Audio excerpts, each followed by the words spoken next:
नमस्कार दोस्तों, कसूती बात ताऊ के साथ में आपका स्वागत है। मैं हूं आपका दोस्त अतुल प्रताप सिंह। चुनाव खत्म, लेकिन तनाव खत्म नहीं हो रहा। कांग्रेस की कलह कब खत्म होगी, ये अभी भी सबके लिए एक बड़ा सवाल बना हुआ है। आज हमारे साथ बड़े खास मेहमान हैं जो को कांग्रेस से एक लंबा उनका रिश्ता रहा, लेकिन अब दूरी भी उतनी ही लंबी है। हमारे साथ कृष्णमूर्ति हुड्डा साहब है।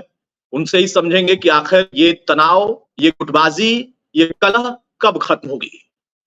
थोड़ा क्या लगता है, ये कांग्रेस की गुटबाजी है, ये तो कसूती बढ़ती जा रही है।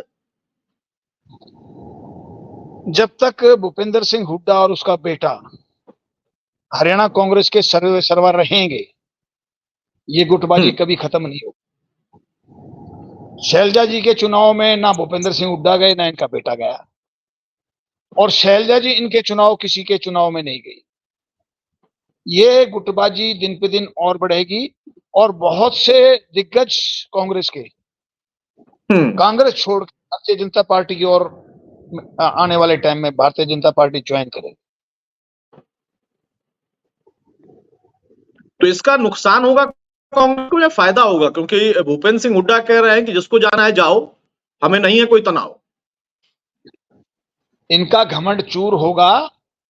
जो अक्टूबर में चुनाव होगा विधानसभा का, ये घमंड में बोल रहे हैं।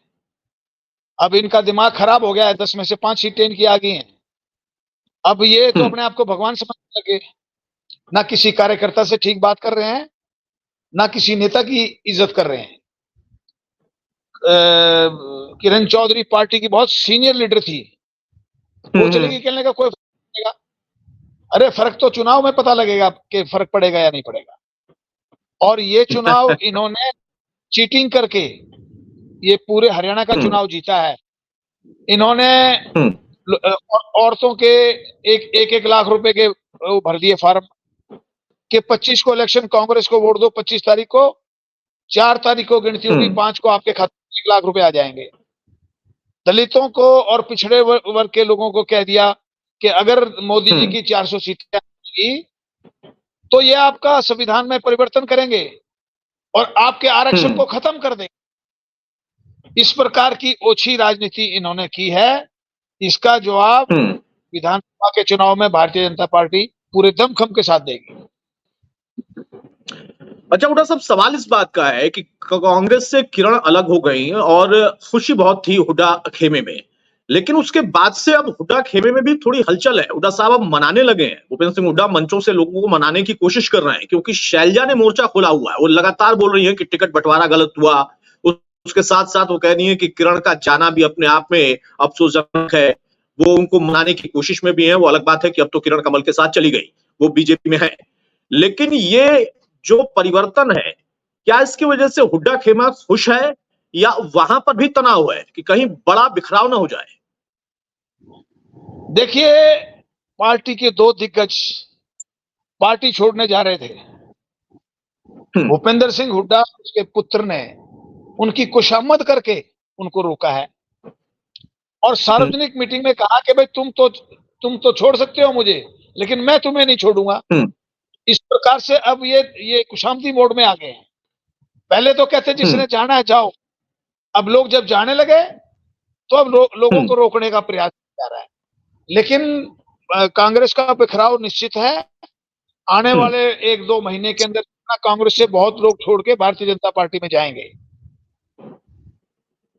लेकिन इसमें कसूती बात यह है कि अभय चौटाला कह रहे हैं कि जो कुछ हो रहा है वो बीजेपी के साथ मिलकर भूपेंद्र सिंह हुड्डा कर रहे हैं।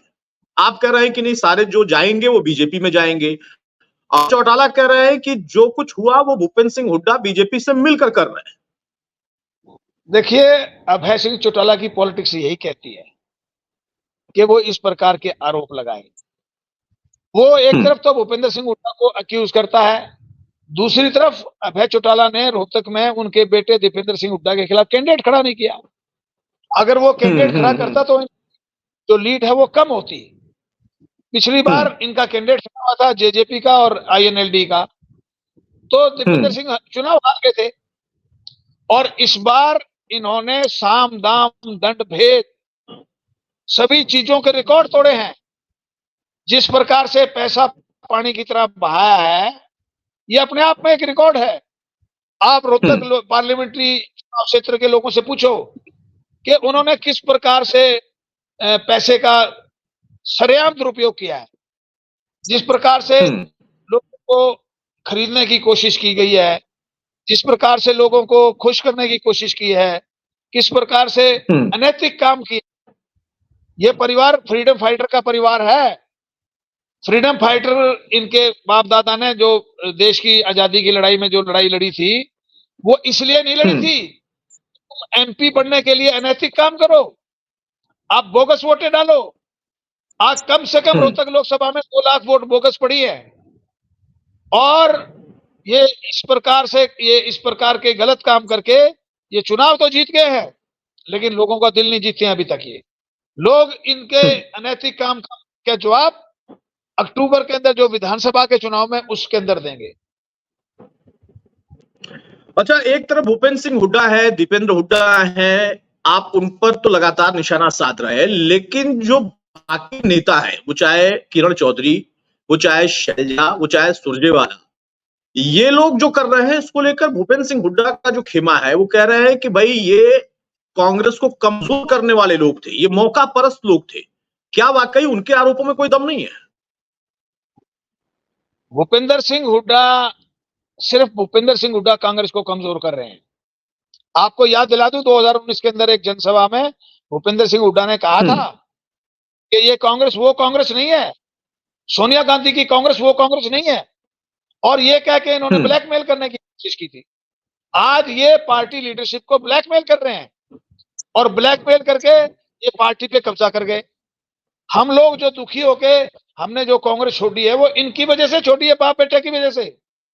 इन्होंने जो काम किए हैं, आज तक कांग्रेस के इतिहास में अगर कांग्रेस का पतन होगा हरियाणा के अंदर तो बाप बेटे कैसे होगा। इन्होंने जिस प्रकार से लोगों को प्रताड़ित किया है, जिस प्रकार से लोगों की टिकटें काटी है, अब किरण चौधरी जैसी कदावर, चौधरी बंसीलाल की विरासत, और आज का पूरे हरियाणा के अंदर प्रभाव है।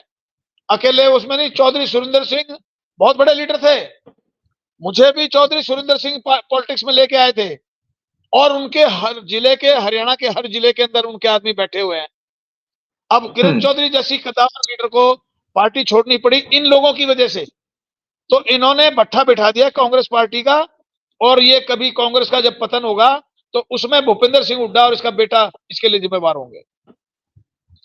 अच्छा, आप तो बड़े करीबी रहे हैं, कभी आपको क्या लगता है किस तरह की वो राजनीति करते हैं और उनके इर्द गिर्द जो लोग हैं, वो चाहे सांसद बने हैं जेपी जयप्रकाश, उनका वो बयान, अभी आपने कहा किरण चौधरी किसकी विरासत है, लेकिन आप कह रहे हैं विरासत, वो कह रहे हैं कि वारिस कोई महिला हो ही नहीं सकती। भूपेंद्र सिंह हुड्डा के इर्द गिर्द में उदय भान है, आप देखिए प्रदेश में पार्टी के एक तरीके से मुखिया है, वो भी बेहद करीबी है, वो कह रहे हैं भाई मेरी कोई पावर तो नहीं है कि मैं शैलजा के लिए कुछ नोटिस दे पाऊं, लेकिन ऐसे बयानों से पार्टी कमजोर होती है। ये बयान क्या दिलवाए जाते हैं कि अगर कहीं से कोई काउंटर आता है, कोई सवाल उठता है, तो वहां पर उनके लोग घेर कर काउंटर करते हैं?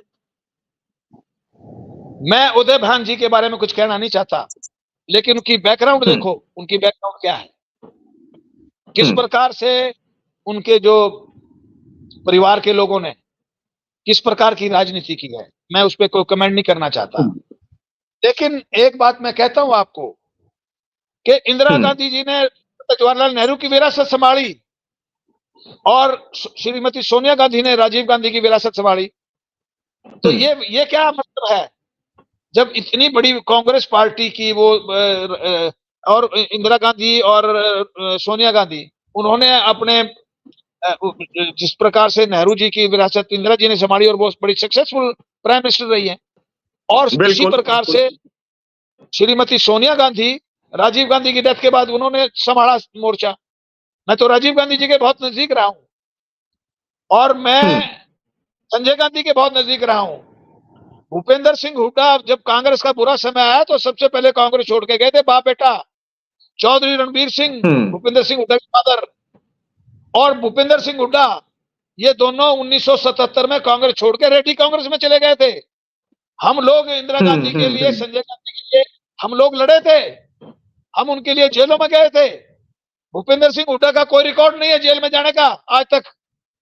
ये लोग अपने स्वार्थ के लिए तो कुछ भी कर सकते हैं, और आज भी भूपेंद्र सिंह हुड्डा के ऊपर 6 मुकदमे हैं और आज भी वो टेंटेड है। जिस आदमी पे 6 मुकदमे हो 10 साल से चल रहे हो, आप अंदाजा लगाओ उसकी भूमिका क्या होगी। और भ्रष्टाचार के मुकदमे हैं। तो इसलिए मैं ये कह रहा हूं कि कांग्रेस को अगर कमजोर किया है तो बाप बेटे ने, भूपेंद्र सिंह और उसके बेटे ने। और जितनी झूठ वो बोलते हैं, एक एक चुनाव क्षेत्र के अंदर 5-5 लोगों को टिकट की हां भरे हुए हैं। खुद भूपेंद्र सिंह हुड्डा ने मुझे 5 बार टिकट की हां भरी और 500 बार मुकर गए। मैं ऑन ओथ कह सकता हूं ये बात। मेरे घर के अंदर जहां से मैं अब बोल रहा हूं, मेरे घर के अंदर आके भूपेंद्र सिंह हुड्डा ने 2019 में कहा था कि अगला चुनाव आपको बड़ौदा से लड़ना है, और बाद में मुकर गए। तो इस परिवार का झूठ का रिकॉर्ड है। ये झूठ बोल के ये चुनाव जीतना चाहते हैं। काट की हंडिया बार बार नहीं चढ़ेगी। काट की हंडिया एक बार चढ़ चुकी है, अगले चुनाव में इनको मुंह की खानी पड़ेगी। अच्छा, विधानसभा चुनाव तक आते आते आप इस गुटबाजी को, इस कलह को, इस तनातनी को, इस आरोप प्रत्यारोप को कहां तक देखते हैं कि कितना बढ़ेगा? और क्या भूपेंद्र सिंह हुड्डा चाहते हैं कि हाँ, बाकी जो नेता है वो इस तरह से पार्टी छोड़ें, या फिर ये गुटबाजी ऐसे ही चलती रहे, उसका उनको फायदा मिलेगा, ये कहते हुए कि मैं तो पार्टी को मजबूत कर रहा हूं, मैंने लोकसभा में उसका रिजल्ट भी दे दिया, विधानसभा में ये लोग बाधक हैं, मैंने। देखिए, मैं तो एक बात कहता हूं, मेरे जैसा आदमी जो 50 साल से कांग्रेस में रहा हो, मैं 1974 में चौधरी सुरेंद्र सिंह मुझे कांग्रेस में लेके आए थे। एनएसयूआई का स्टेट का प्रेसिडेंट बनाया था। मैं ऑल इंडिया का वाइस प्रेसिडेंट भी रहा हूं एनएसयूआई का। और मैं कांग्रेस पार्टी में की कार्यकारिणी में 1974 से हूं। लेकिन ये भूपेंद्र सिंह हुड्डा पहला आदमी है जिसने मुझे पिछले 5 साल में किसी पद पे नहीं रखा। मुझे, मेरे जैसा आदमी जो हमेशा लड़ता रहा हो पार्टी के लिए, जो गांधी परिवार के लिए लड़ता रहा हो, जो कांग्रेस के किसानों के लिए लड़ता रहा हो, जो छात्रों के लिए लड़ता रहा हो, मेरे जैसे आदमी को इन्होंने ठाक फेंक दिया। तो ये इनकी जो धींगा मस्ती है वो ज्यादा दिन नहीं चलेगी। आज भूपेंद्र सिंह के चारों तरफ जो लोग हैं वो तमाम लोकदल के लोग हैं। उनकी पृष्ठभूमि कांग्रेस की नहीं है किसी की। आप उसके आसपास देखो, जितने लोग हैं सारे लोकदल से आए, लोकदल कांग्रेसी बने हुए हैं। हम लोग ओरिजिनल कांग्रेसी हैं। हमने बुरे वक्त में पार्टी का साथ दिया है। गांधी इंदिरा जी के साथ दिया है, राजीव गांधी का साथ दिया है, संजय गांधी का साथ दिया है, सोनिया गांधी का साथ दिया है। लेकिन ये उन ऐसे लॉयलिस्ट लोगों को ये बर्दाश्त नहीं कर पा रहा, और इसका ये जो ड्रामा कर रहा है कि मैं पार्टी को खड़ा कर रहा हूं, पार्टी को कमजोर कर रहा है। इस बार तो ये चीटिंग करके जीत गए। पार्टी आला कमान को नहीं दिखता है, राहुल जी को नहीं दिखता है, प्रियंका को नहीं दिखता है, सोनिया गांधी को नहीं दिखता है, खड़गे साहब को नहीं दिखता है। क्यों नहीं दिखता है? देखिए, मैंने हर लेवल पे समझाने की कोशिश की है। जब मैं फेल हो गया तो मैंने पार्टी छोड़ दी। इन्होंने कैप्चर कर रखा है। इन्होंने राहुल गांधी जी को, प्रियंका गांधी जी को, खड़गे साहब को, सोनिया गांधी जी को, सबको कैप्चर कर रखा है। और ये बाप बेटा, ये जो कांग्रेस पार्टी है, ये कांग्रेस पार्टी की नहीं है, ये बाप बेटे की कांग्रेस है। भूपेंद्र सिंह हुड्डा पुत्रमोह में धृतराष्ट्र बन गए हैं। अपने बेटे को चीफ मिनिस्टर बनाना चाहते हैं इस उम्र में, और ये कभी कामयाब नहीं होंगे। ये मैं आपको आपके चैनल के माध्यम से कहना चाहता हूं। बहुत बहुत शुक्रिया हमारे साथ जुड़ने के लिए और सारी बातों को विस्तार से बताने के लिए कि कांग्रेस क्या है, कांग्रेस से जुड़े हुए असली लोग क्या है, और असल में जो हरियाणा की राजनीति है वहां पर कांग्रेस के साथ राजनीति कौन कर रहा है। वो राजनीति भूपेंद्र सिंह हुड्डा और दीपेंद्र हुड्डा कर रहे हैं असली कांग्रेसियों के साथ। लेकिन अब कांग्रेस के बड़े नेताओं को ही देखना होगा कि उनको कांग्रेस के लिए राजनीति करनी है या कांग्रेस के अंदर राजनीति करवानी है। तो कसूती बात ताऊ के साथ में आज इतना ही। नमस्कार।